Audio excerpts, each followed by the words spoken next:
Thank you so much, Mr. Chair, and thank you to our witnesses for joining us today on what is truly an urgent and consequential issue. I represent the Massachusetts 7th Congressional District. This is a district which includes several coastal communities vulnerable to flooding. So encouraging greater flood insurance is an issue of significant importance to me and my constituents.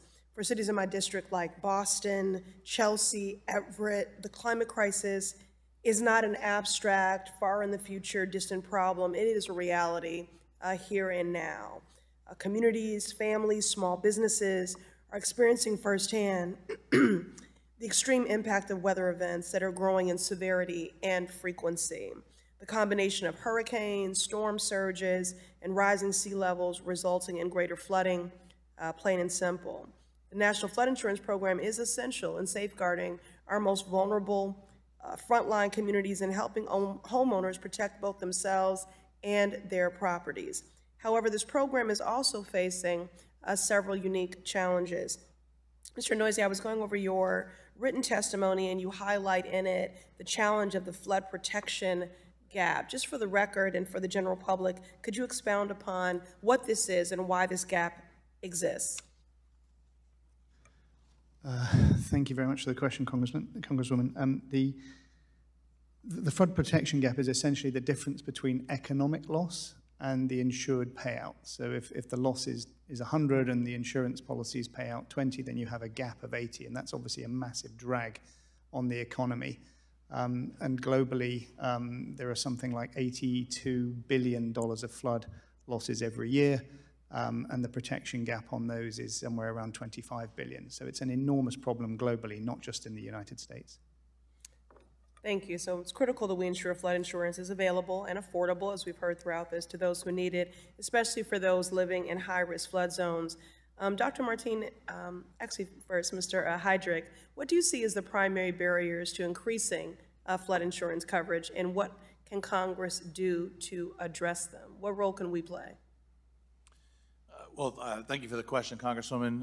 As I stated earlier, I think the barrier really comes down to two primary issues. And before we think of innovative and outside-the-box issues, I really think that we need to address these two fundamental issues, which is, number one, education, not just consumer education, but all those people, those trusted people that would advise a consumer, family, friends, other professionals. And second, affordability. Some sort of an affordability solution that is outside the National Flood Insurance Program, means tested for those people that need that support. Sorry, I lost the second part of your question. Oh, that was it. Just what did you see as the primary barriers, and what can Congress do? What Congress can do. Thank you very much. First, don't let the National Flood Insurance Program lapse. Second, any long-term reauthorization that modernizes the NFIP would be welcomed by, I think, everybody who is impacted by flood insurance, and I can't imagine who's not. When we talk about those reforms, I mean, I know that sometimes sticky and sometimes complicated, but we don't have to have every single reform, every single idea. I would encourage the committee to not let perfect get in the way of good if we can make sure that this product continues to be available and maybe even modest improvements for those many Americans that need it.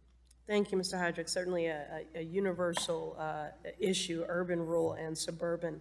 Dr. Martin, as a housing expert, can you speak to the economic benefits of increasing flood insurance coverage for homeowners and small businesses in terms of reducing those financial losses? Absolutely. I mean, one of the critical areas in which people often forget when they're purchasing a home, for example, is all of the additional expenses that are associated with maintaining and making sure that the home is going to be safe in the long term. So certainly, opportunities, particularly for low-income households, to make sure that they have those opportunities will ensure a more stable housing product that can be insured, that can be mortgaged and lended to, and that could be rented out as needed. So it's absolutely critical to ensure that we get this right. To speak to an earlier point that you made, Congresswoman, is the fact that these risks are going to increase. We're going to see continuously changing dynamics because of the changing climate, and so it's absolutely important that we get this right now. Thank you. Well, again, expanding flood insurance coverage is an important tool to prevent everyone, especially low-income folks, from facing financial ruin in the event of a flood. That's my time. Thank you. I yield back. The gentlelady yields.